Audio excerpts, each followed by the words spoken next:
I made it a rule to forbear all direct contradictions in the sentiments of others and all positive assertions of my own. In other words, he always says, well, I'm pretty sure, or it seems to me. I even forbid myself, agreeably to the old laws of our junto, the use of every word or expression in the language that imported a fixed opinion, such as certainly, undoubtedly, etc.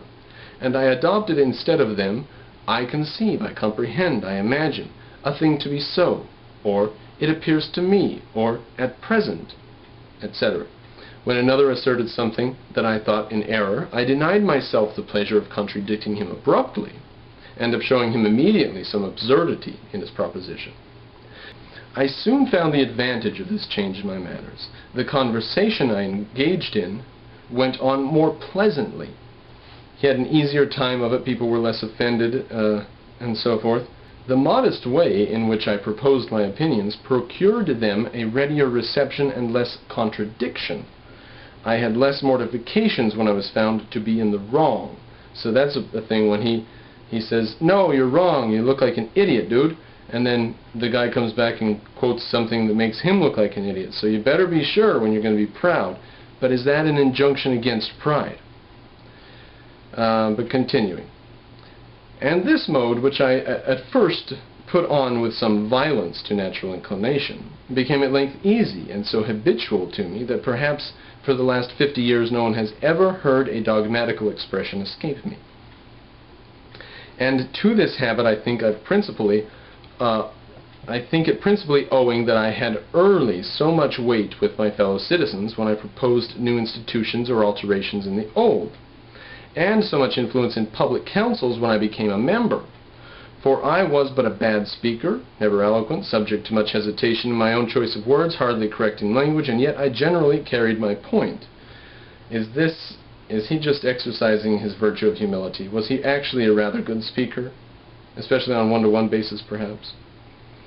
In reality, there is perhaps no one of our natural passions too hard to subdue as pride. Disguise it, struggle with it, stifle it, mortify it as much as one pleases. It's still alive and will every now and then peep out and show itself.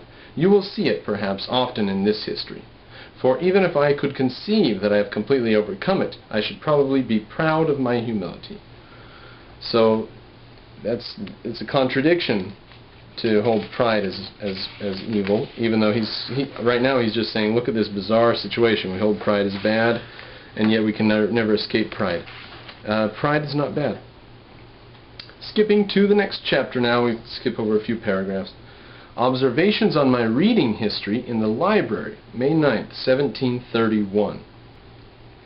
So these are observations he's made from just reading history generally in the library. He's just putting down all the history text in general. Every history lesson from any age, here's the general thing that I've learned.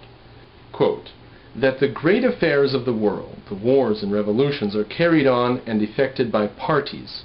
That the view of these parties is their present general interest, or what they take to be such. That the different views of these different parties occasion all confusion. That while a party is carrying on a general design, each man has his particular private interest in view.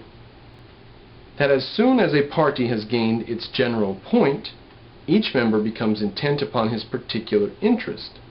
That sectionalizes, which, thwarting others, breaks that party into division and occasions more confusion. That few in public affairs act from a mere view of the good of their country, whatever they may pretend.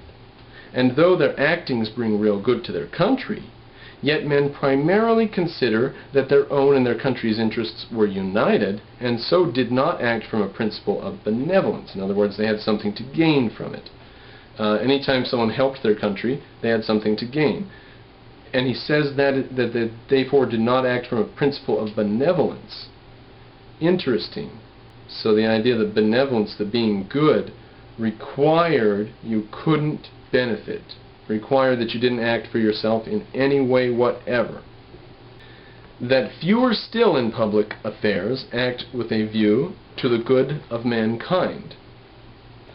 Skipping down a bit, I've cut a few out here, but I'll just mention them. that there is one God who made all things, that he governs the world by his providence, blah, blah, blah. You get it and read it if you want that bit. Now, in his moral fervor, as a youngster, he decides he's going to start a new religious sect.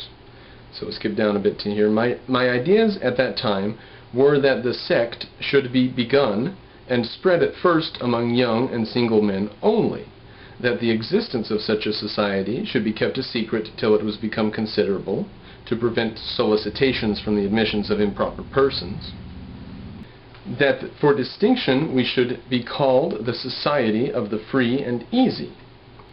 Free, as being by the general practice and habits of the virtues, free from the dominion of vice, and particularly by the practice of industry and frugality, free from debt.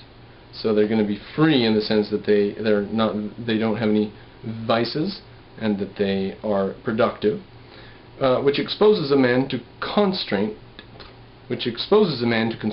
and a species of slavery to his creditors.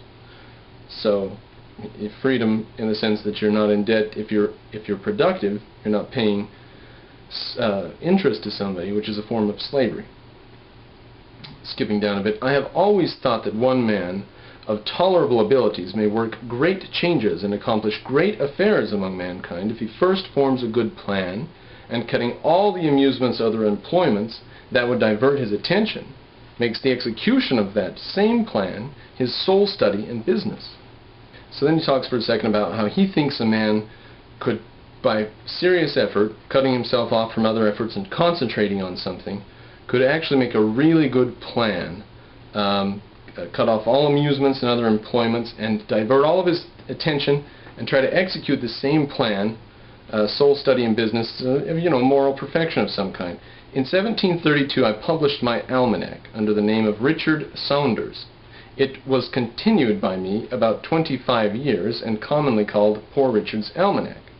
I endeavored to make it both entertaining and useful, and it accordingly came to be in such demand that I reaped considerable profit from it, vending annually near 10,000, and observing that it was generally read, scarce any neighbor in the province being without it, I considered it as a proper vehicle for conveying instruction among the common people, who bought scarcely any other books. So, if a person could perfect some moral ways, that'd be nice if you could cut yourself off totally and concentrate fully on it.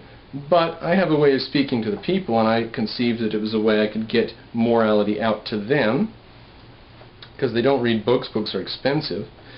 These proverbs, being universally approved, was copied in all the newspapers of the American continent, reprinted in Britain on a large sheet of paper to be stuck up in houses.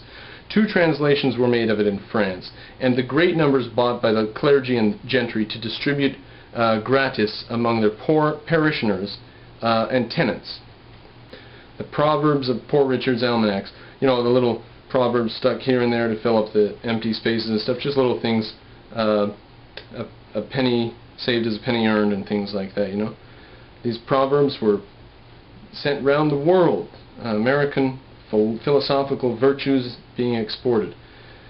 I considered my newspaper also as another means of communicating instruction, and in that view frequently reprinted it in contracts from the Spectator and other moral writers, and sometimes published little pieces of my own, which had been first composed for reading in our junto. There was the little group, kind of like Mr. Cropper on YouTube. He publishes what he pleases. From his little group in the junto, he just put it in his paper, and that was out there for the people to see. Beautiful. There's been a revolution. Every minute that you folks are watching and listening to me babble, you're not watching and listening to the babble that's going on in the rest of the culture, which is much more inane. That's my virtue of humility. Of these are a Socratic dialogue tending to prove that whatever might be his parts and abilities, a vicious man could not properly be called a man of sense. So he's saying you can't rationalize something that turns out to be a course of viciousness. If it harms the person, if it's not good for the person, you can't rationalize it and say that that man was acting rationally or sensibly in any way. That's his attitude. That's very deep, very intellectual stuff. So, skipping down a bit now. Go from page 89 to 92.